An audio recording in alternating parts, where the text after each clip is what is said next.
Hello दोस्तों, मैं महिमा वर्मा मैथिक्स मोहल्ला में आप सभी का स्वागत करती हूँ। दोस्तों, आज हम एक खास पेशकश आप लोगों के बीच में लेके आए हैं कि हम पढ़ाई कैसे करें। जैसे हम कहीं पे भी घूमते फिरते दिख जाए या इधर उधर टहलते हुए दिख जाए तो तुरंत हमारे पेरेंट्स हो गए वो तुरंत टोकते हैं, पढ़ना लिखना नहीं है क्या। टीचर्स भी बोलते हैं पढ़ना नहीं है क्या, लेकिन ये कोई नहीं बताता कि हम पढ़े तो कैसे पढ़े। क्योंकि ये बहुत बड़ा मुद्दा है कि हमें पढ़ने में इंटरेस्ट नहीं होता। कुछ लोग को बहुत इंटरेस्ट होता है, लेकिन कुछ लोग जब वही काम डेली डेली आपको करना होता है तो एक बोझ सा लगने लगता है। तो उसी को लेके आज मैं आई हूँ कि हम पढ़े कैसे, अपने पढ़ाई को इंटरेस्टिंग कैसे बनाएं, 100% अपना एफर्ट कैसे डालें पढ़ाई में। तो उसी को देखते हुए मैंने आज का टॉपिक लेके आई हूँ मैं, हाउ टू स्टडी, पढ़े तो कैसे पढ़ें।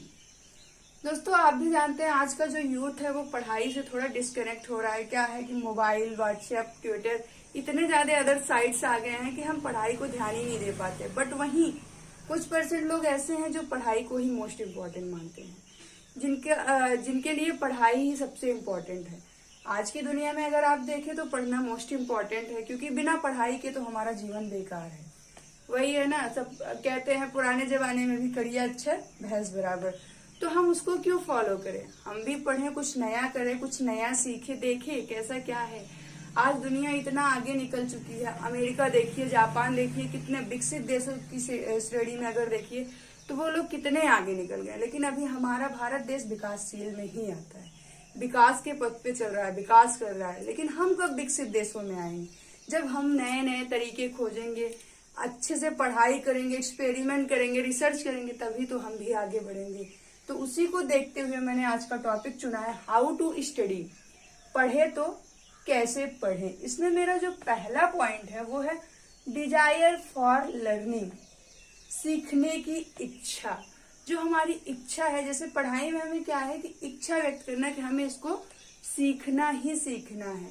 उसमें एक जैसे वो होता है, कुछ लोग होते हैं कि उसको रटते हैं, रटना नहीं है बल्कि समझना है कि कैसे क्या है, पढ़ना कैसे है। हमें उसको दिमाग में बिठाइए कि नहीं ऐसे नहीं ऐसे, इसको पढ़िए, समझिए, सीखिए, उससे कुछ नया करिए, एक्सपेरिमेंट करिए। हो सकता है आपको एक बार में न याद आए, आप पढ़िए, जो है वो सामने वाले से शेयर करिए, बताइए। तो जिससे क्या होगा कि आपकी सीखने की जो क्षमता है वो बढ़ेगी।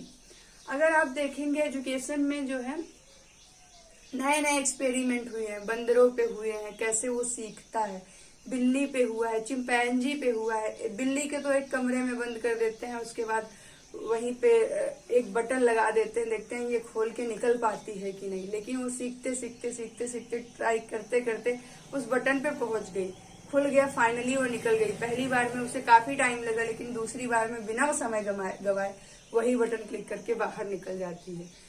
तो सीखिए, डे बाय डे आप कुछ नया करिए, जिससे आपकी सीखने की क्षमता बढ़ेगी। जब क्षमता बढ़ेगी तभी आप कुछ अच्छा कर पाएंगे। दूसरा पॉइंट है पर्पस ऑफ रीडिंग, पढ़ने का हमारा जो है क्या है, पर्पस क्या है, हम पढ़ क्यों रहे हैं। जैसे पढ़ना है हमें, तो पढ़ने का मेन पर्पस क्या है। अब जैसे कुछ लोग का होता है कि मेन मोटिव जो होता है पढ़ाई पढ़ाई पढ़ाई, लेकिन उसका पर्पस क्या है, मेन वो क्या है, हम पढ़ क्यों रहे हैं। जब तक हमें ये नहीं पता होगा कि हम क्यों ये काम कर रहे हैं, तब तक हम नहीं कर पाएंगे। तो जब उसमें क्यों, कैसे, कब ढूंढेंगे, तब हमें एक नया मार्ग मिलेगा और हम उसमें और अच्छा कर पाएंगे। तो पर्पस ढूंढिए कि हमें पढ़ना क्यों है। अगर हमें डीएम बनना ही है तो बनना क्यों है, क्यों ये करना है। जब तक आप क्यों को नहीं ढूंढेंगे आप आगे नहीं बढ़ पाएंगे। तो कोशिश ये करिए कि आप क्यों को ढूंढिए, पर्पस ढूंढिए उसमें कि करना क्यों है ये काम। अब सपोज दैट आप खाना ही बनाना है, तो भाई खाना हमें क्यों बनाना है, क्योंकि हमें उसे खाना है। तो इसलिए पढ़ना क्यों है। पढ़ाई को जब तक आप पर्पस उसमें नहीं ढूंढेंगे तब तक आप आगे नहीं बढ़ पाएंगे। तीसरा है कंसंट्रेशन। कंसंट्रेशन जो है मोस्ट इम्पोर्टेंट है। जब तक आप उसमें क्या है एकाग्र नहीं होंगे तब तक आप कैसे कर पाएंगे। पढ़ते समय कोशिश ये करिए मोबाइल जो है या अदर साइड जो है उसको स्विच ऑफ कर दीजिए, हो सकता है, नहीं तो साइलेंट कर दीजिए। नहीं तो बीच बीच में अगर क्या होता है कोई नोटिफिकेशन भी आता है, मैसेजेस भी आते हैं, तो हमारा ध्यान भटकता है कि क्या आया होगा। तो कोशिश ये करिए जितनी भी देर आप पढ़ रहे हैं उतनी टाइम तक आप अपने मोबाइल या फोन को साइलेंट रखिए या फिर स्विच ऑफ कर दीजिए, तो जिससे आपकी एकाग्रता बनी रहेगी और आप डिस्कनेक्ट नहीं होंगे।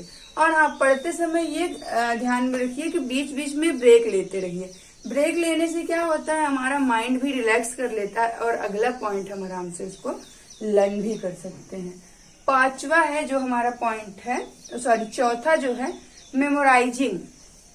अब पढ़ाई के साथ साथ हम उसको याद कैसे करें, तो पढ़ते पढ़ते आप ध्यान दीजिए कि उसको याद भी करते चलिए कि हाँ कैसे क्या है। मेमोराइजिंग बहुत ही इम्पोर्टेंट है उसमें आपका, कि कुछ भी कर रहे हैं आप उसको याद रखिए, स्टेबल बना के रखिए, एक टाइम टेबल जैसे वो है। तो डे बाय डे रिवीजन करते रहिए, आगे कुछ भी करिए तो उसको अपने मेमोरी में बिठाते चलिए। पांचवा है making and asking good questions. APJ Abdul Kalam ने कहा है कि स्टूडेंटों को क्वेश्चन करने की एक आदत बना लेनी चाहिए। तो हो सके जितना, जैसे जो भी टॉपिक पढ़ रहे हैं आप, कुछ भी पढ़ रहे हैं, जैसे 1857 की क्रांति हो गई या फिर आजादी हो गई या फिर आप संविधान का कोई चैप्टर उठा के पढ़ रहे हैं, तो हो सकता है उससे जितने भी क्वेश्चन गुड क्वेश्चंस बन रहे हैं या फिर जो भी क्वेश्चन आपके दिमाग में आ रहे हैं, आप उसको अपने टीचर से, फ्रेंड से या फिर जो भी घर में है पेरेंट्स से आप उसको पूछिए, तभी जाके आप कुछ नया कर पाएंगे। जो क्वेश्चनिंग करने की आप स्पीड बढ़ाइए। जितना ज्यादा आप क्वेश्चन करेंगे उस टॉपिक से, उतना ही आपको आगे बढ़ने का एक नया मार्ग मिलेगा।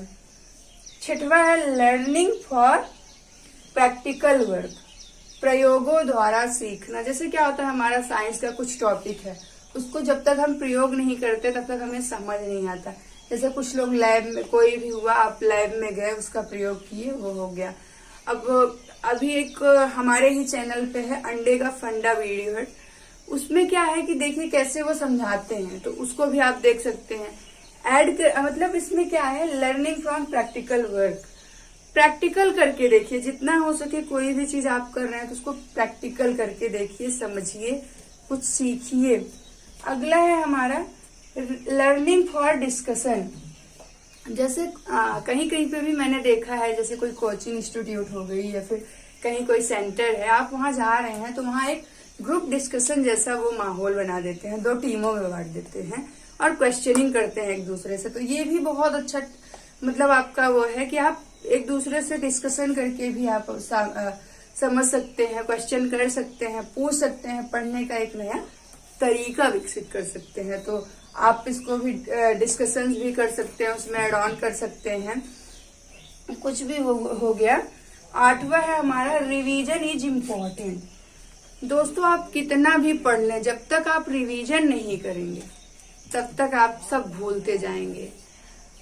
हमने एक मैगजीन में पढ़ा था, उसमें क्या है कि एक दिन में आप 45% भूलते हैं, वही दूसरे दिन या एक हफ्ते बाद आप उसको 65% तक भूल जाते हैं। अगर वही 1 महीने तक हो गया तो 79% तक भूल जाते हैं। फिर अगर आप वही नहीं पढ़ रहे हैं तो एकदम से ही उसको भूल जाते हैं। तो उसको रिवीजन करते चलिए, जितना हो सके आप रिवीजन करेंगे तभी आपकी लर्निंग मेंटालिटी जो है वो ग्रोथ कर पाएगी, आगे बढ़ पाएगी। तो पढ़ने का जो मेन है, आप पढ़ तो बहुत रहे हैं लेकिन अगर रिवीजन नहीं कर रहे हैं तो भी आपको याद नहीं रहेगा। तो इसलिए रिवीजन भी मोस्ट इम्पोर्टेंट है। हम ये नहीं कर रहे हैं कि आप रटिए मत, आप कोशिश ये करिए कि रिवीजन करते चलिए। जैसे जो भी पढ़ रहे हैं आप एक वीक में रख दीजिए, सैटरडे तक आप पढ़े हैं, संडे को रिवीजन डे रख दीजिए। पूरा दिन आप जितना भी पढ़े हैं वीक में उसको रिवीजन करिए, क्वेश्चनिंग करिए, डिस्कशंस करिए कि हाँ इसमें ऐसे ऐसे हो सकता है, ये हो सकता है। तो इससे क्या होगा कि आपकी जो लर्निंग मेंटालिटी है वो आगे बढ़ जाएगी। एंड लास्ट पॉइंट है एंड एट लास्ट। इसमें क्या है कि दोस्तों जैसे कुछ भी हो गया, आप लास्ट में क्या कर रहे हैं, अभी से करिए ना, हम कल पे क्यों टालें। कुछ भी करना है हमें तो अभी से करिए। अब जैसे कुछ भी है आपको फॉर एग्जाम्पल पढ़ना ही है तो कल पे क्यों डाले, हम अभी से करें ना, अभी से एक्सपेरिमेंट करते हैं, अभी से जुट जाते हैं कि हाँ हम आज से ही पढ़ेंगे। तो इसी के साथ साथ दोस्तों ये आप यहीं पे मैं खत्म करती हूँ। जय हिंद, जय भारत दोस्तों, ऑल दी बेस्ट।